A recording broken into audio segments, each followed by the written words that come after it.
There was no announcement, no official schedule, and no public acknowledgement from Yamaha.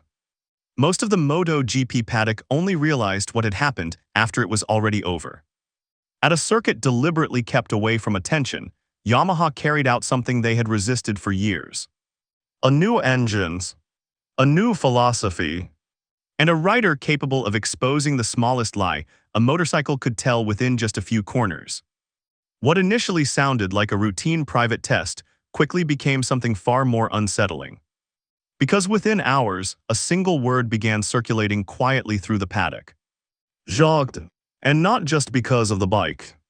There were no banners, no MotoGP cameras, and not a single social media post from Yamaha. This test was designed to stay invisible. Not because Yamaha lacked confidence, but because the stakes were too high. Behind the scenes, pressure inside the Japanese manufacturer had been building for months. Race results no longer reflected their legacy.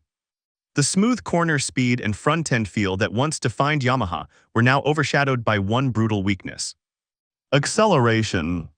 While Ducati, KTM, and Aprilia exploded out of corners, Yamaha repeatedly lost crucial tenths, losses that data alone could not fully explain. And behind closed doors, a decision was finally made. Not a small evolution, not another compromise. A V4 engine.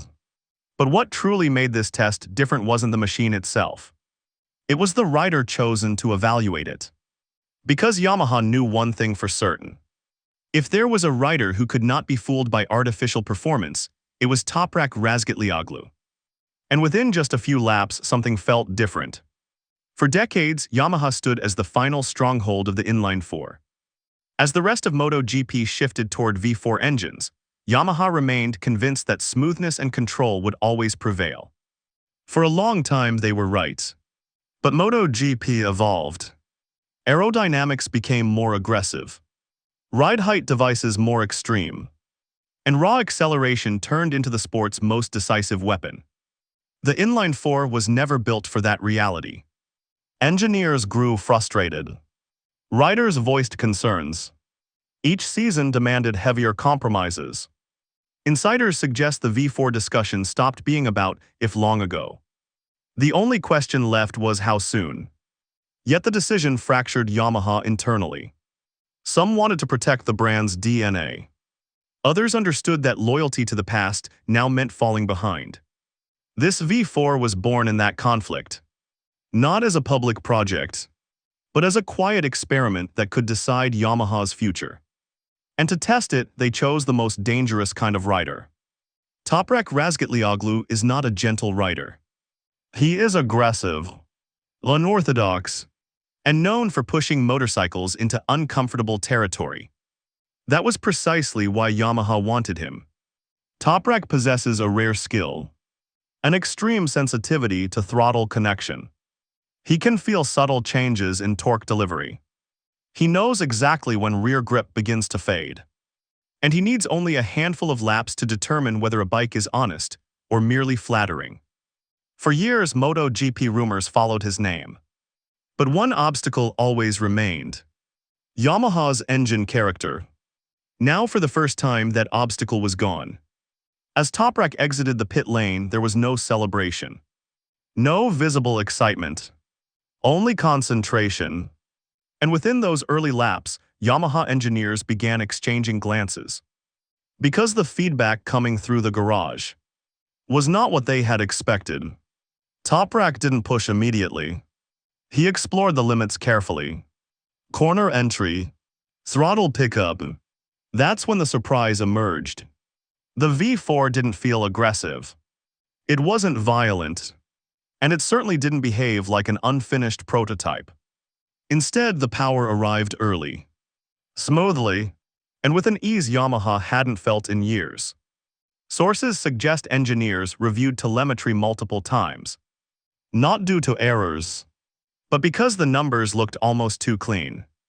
There were no unpredictable torque spikes, no sudden snap on corner exit. Toprak reportedly requested fine adjustments, not major corrections. In that moment, Yamaha realized something critical. Their problem had never been power alone. It was how that power reached the rear tire. But the shock wasn't finished yet. New machines usually feel stiff, heavy, unrefined. This one didn't. The bike remained stable under braking, calm through transitions, and most surprisingly, the rear grip felt natural. Not artificially controlled by electronics, but mechanically honest. Quiet comparisons began circulating, not to Yamaha's past, but to Ducati's early dominance phase. And this is where things became uncomfortable. Because if this bike continued developing in that direction, Yamaha's internal hierarchy could shift dramatically. And in MotoGP, even the smallest secret never stays hidden for long. Once word of the test leaked, reactions followed quickly. Not publicly, but behaviorally. Rival manufacturers took notice. Why the secrecy? Why now? Inside Yamaha, tensions subtly changed. Some riders began feeling uneasy. Not because the bike looked weak, but because it looked promising. Questions began hanging in the air. Who was this bike really for? Was it pure research? Or the beginning of something far bigger? And through every quiet conversation, one name kept resurfacing. Toprak. No contracts were signed. No announcements made. But Yamaha's reaction said enough. Toprak's feedback was considered MotoGP level. Not adaptive, but instinctive. Still, Yamaha understood the risk. Move too fast and momentum could be lost. Wait too long and opportunity might disappear. Superbike offered victories. MotoGP demanded patience. And Yamaha now stood at a crossroads. One private test does not win championships. One impressive power delivery does not guarantee dominance. But this test did something more dangerous. It changed perception. Yamaha no longer looked like it was chasing. It looked like it was building. And if this V4 continues evolving in the direction Toprak felt, MotoGP may soon face a new threat, one that arrived quietly. Because sometimes the biggest shifts in racing don't begin on Sunday afternoons. They begin with a test that was never supposed to exist. And after that day, Yamaha was no longer viewed the same way again.